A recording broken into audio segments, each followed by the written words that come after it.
ചിലപ്പോൾ കലഹം ഉണ്ടാകും, അല്ലെങ്കിൽ രണ്ടുപേർക്കും പിരിച്ചിൽ വരാം, സന്താനങ്ങൾക്ക് രോഗം, അമ്മയ്ക്ക് രോഗം, പിതാക്ക് രോഗം, ധനനഷ്ടം എന്നൊക്കെ പറഞ്ഞ് ഞാൻ ഈ ഉപബോധ മനസ്സിലേക്ക് അടിച്ചേൽപ്പിക്കുകയാണ്. അതൊക്കെ നമുക്ക് മാറ്റിയെടുക്കാം കേട്ടോ. അപ്പൊ എന്താ ചെയ്യേണ്ട ശാന്തി? ഇതൊക്കെ നമുക്ക് മാറ്റിയെടുക്കാം. ശനിനെ പിടിച്ച് നമുക്ക് പരിഹാരം ചെയ്താൽ മാറ്റി. എന്താണ് ചെയ്യേണ്ടത്? നമുക്കൊരു 57,500 ഒരു ചെറിയ പരിഹാരമുണ്ട്. ശനി പൂജ ചെയ്യാം എന്ന് പറയും. അപ്പോൾ ശരി, ആയിക്കോട്ടെ, നമുക്ക് ശാന്തി ഞാൻ പൈസ ആയിട്ട് പറയാന്ന് പറഞ്ഞ് ശാന്തിക്കുള്ള ദക്ഷിണ കൊടുത്തു. എൻ്റെ അടുത്ത് നിന്ന് വരുന്ന സമയത്ത് ഞാൻ ഈ നെഗറ്റീവ് അല്ലേ ഇത് 2.5 ഇനിയിപ്പോൾ അപകടം ഉണ്ടാകും, അതുണ്ടാകും എന്നൊക്കെ പറഞ്ഞ് നെഗറ്റീവ് അല്ലേ പറയണത്. ഞാൻ ബോധ മനസ്സിലേക്ക് അയാളോട് പറയും, അയാളുടെ ഉപബോധ മനസ്സിലേക്ക് കൃത്യമായിട്ട് അത് ക്യാച്ച് ചെയ്യും. എന്നിട്ട് ഇയാളെന്ത് ചെയ്യും?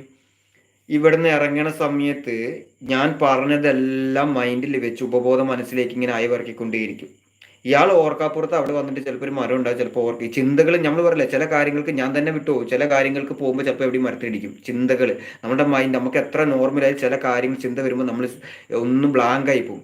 ഇയാളിത് ചിന്തിച്ചിട്ട് അയ്യോ ഇനി 7.5 വർഷം എനിക്ക് ജോലി കിട്ടില്ല, സർക്കാരിൻ്റെ ആഗ്രഹം ഉണ്ടായിരുന്നു, എനിക്ക് നല്ല വീട് വേണമായിരുന്നു, 7 വർഷം കൊണ്ട് എനിക്ക് സെറ്റിൽ ആവാന്ന് പറയുന്ന സമയത്താണ് ഒരു ജ്യോതിഷം വന്നിട്ട് തലക്കടിക്കണത്. ഇതാണ് അവിടെ പ്രശ്നം. എന്നിട്ട് എന്താണ് പറയണത്? അങ്ങനെ എന്താ പറയുക, ഈ ജ്യോതിഷം സമീപിച്ച് ഇയാൾ ഇവിടുന്ന് എൻ്റെ അടുത്ത് ഇറങ്ങി പോകുമ്പോൾ ഈ ചിന്ത, 7 വർഷം കഷ്ടകാലം, ദുരിതം, ഭാര്യ പ്രശ്നം, മക്കൾക്ക് ദുരിതം എന്നൊക്കെ പറഞ്ഞ് ചിന്തിച്ച് പോകുമ്പോൾ ചിലപ്പം എവിടെയെങ്കിലും കൊണ്ടിട്ടൊന്ന് വീഴും. ചിലപ്പം അതിൽ തലയിടിക്കുക, അല്ലെങ്കിൽ കാൽ സ്ലിപ്പാവും. അപ്പോൾ ജ്യോതിഷി അങ്ങ് പറഞ്ഞ് ശരിയാ, ഞാനിത് വീണു, പരിഹാരം ചെയ്യാട്ടോ, ഇനിയിപ്പോൾ വെച്ചിട്ട് കാര്യമില്ലെന്ന് ഒറ്റക്കോൾ വരും. കാരണം ഞാൻ കൊടുത്ത ഉപബോധ മനസ്സിലേക്ക് കൊടുത്ത നെഗറ്റീവാണ് അയാളുടെ ചിന്തയിലേക്ക് വന്നത്. അയാൾ നേരെ എൻ്റെ അടുത്ത് മെയിൻ റോഡിലേക്ക് പോയി.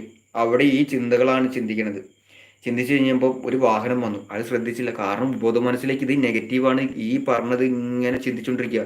എൻ്റെ കരിയർ പോയി, അത് പോയി, ഇത് പോയി, ഇങ്ങനെ പോയി, ഞാൻ എന്ത് ചെയ്യും ഈശ്വര എന്ന് പറഞ്ഞു പിടിക്കുക. അവിടെ വന്നു കഴിഞ്ഞപ്പോൾ ഓർക്കപ്പുറത്തൊരു വണ്ടിയും വന്നിട്ട് വണ്ടിക്കാർ ചീത്തയും പറഞ്ഞു. കാരണം നടു റോട്ടിലായി പോയി, സെൻട്രലിൽ അതേ ഒരു സൈഡ് ക്രോസ് ചെയ്യാൻ നിന്നാണ്, ഓർക്കണില്ല, റോഡാണെന്നുള്ള ചിന്തയില്ല, മൈൻഡ് പോയി. അപ്പോഴും ജ്യോതിഷി എനിക്ക് ഒരു രക്ഷയില്ല, എത്രയും പെട്ടെന്ന് എനിക്ക് കരിമം ചെയ്യണമെന്ന് പറയും. ശരി ആയിക്കോട്ടെ എന്ന് പറഞ്ഞിട്ട് ഇയാൾ ലോകത്തില്ലാത്ത പൈസ ഉണ്ടാക്കും. വീട്ടിൽ പൊത്തുമ്പോൾ തന്നെ അവിടെ ചിലപ്പം ചെറിയ ചെറിയ പ്രശ്നങ്ങൾ അവിടെ തുടങ്ങും. നമ്മൾ ഉപബോധ മനസ്സിലേക്ക് കൊടുക്കുകയാണ്. പ്രശ്നം വരുമോ ചിന്തകൾ കൊടുക്കുമ്പോൾ ആലാട്ടിക്കൊണ്ടിരിക്കുമ്പോൾ തീർച്ചയായിട്ടും അവിടെ പ്രശ്നങ്ങൾ വരും.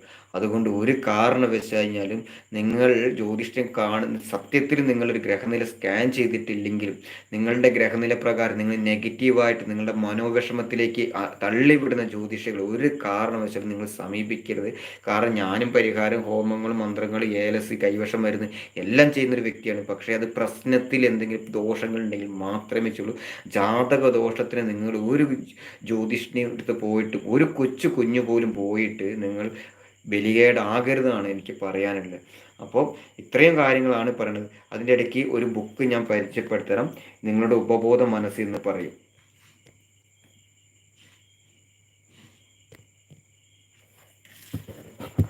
അതായത് നിങ്ങളുടെ ഉപബോധ മനസ്സിൻ്റെ ശക്തി, അതായത് ഡോക്ടർ ജോസഫ് മാർഫി എഴുതിയതാണ് ഈ ബുക്ക്. ഏറ്റവും നല്ല ബുക്കാണ് എന്ന് പറഞ്ഞാൽ നിങ്ങളുടെ ഉപബോധ മനസ്സ് ക്ലിയർ ആവാൻ വേണ്ടിയിട്ട് നിങ്ങളൊന്ന് വായിച്ച് മനസ്സിലാക്കേണ്ട ഒരു ബുക്കാണ്. കാരണം വെച്ചാൽ ഇതൊക്കെ ഒന്ന് വായിച്ച് നോക്കുക. അല്ലാണ്ട് ഒരുപാട് നിങ്ങൾ പണം എന്ന് പറഞ്ഞ് മുന്നോട്ട് പോരുത്. നിങ്ങളുടെ മനസ്സ് ക്ലിയർ ആവാതെ, അല്ലെങ്കിൽ എത്ര ഒരു നെഗറ്റീവ് എന്ന ചിന്ത നിങ്ങൾ എപ്പോൾ വിടുന്നോ അന്നേ നിങ്ങളുടെ ചിന്തയിലേക്ക് നോർമൽ ചിന്ത. അതിനാണ് നമ്മുടെ ഉറങ്ങിക്കിടക്കുന്ന നാഡീഞരമ്പുകളെ ഉത്തേജിപ്പിക്കാൻ വേണ്ടിയിട്ട് എക്സസൈസ്, മെഡിറ്റേഷൻ, യോഗ ഇത്യാദി ഇതൊക്കെ ചെയ്യുക. കാരണം നമ്മൾ ഉറങ്ങിക്കിടക്കുന്ന ശരീരത്തിന് ഉപബോധ മനസ്സിലേക്ക് പോസിറ്റീവ് ചിന്തകൾ കൊടുക്കുക. നല്ല ചിന്തകൾ കൊടുക്കുമ്പോൾ നല്ല രീതിയിൽ നിങ്ങളൊന്ന് പരിശ്രമിക്കുക, തീർച്ചയായിട്ടും കിട്ടും. നിങ്ങൾ ഒരു ചിലവില്ല, അവിടെ നിങ്ങളൊന്ന് നോക്കുക.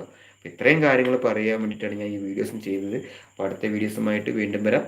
അതുവരെ എല്ലാവർക്കും നന്ദി, നമസ്കാരം.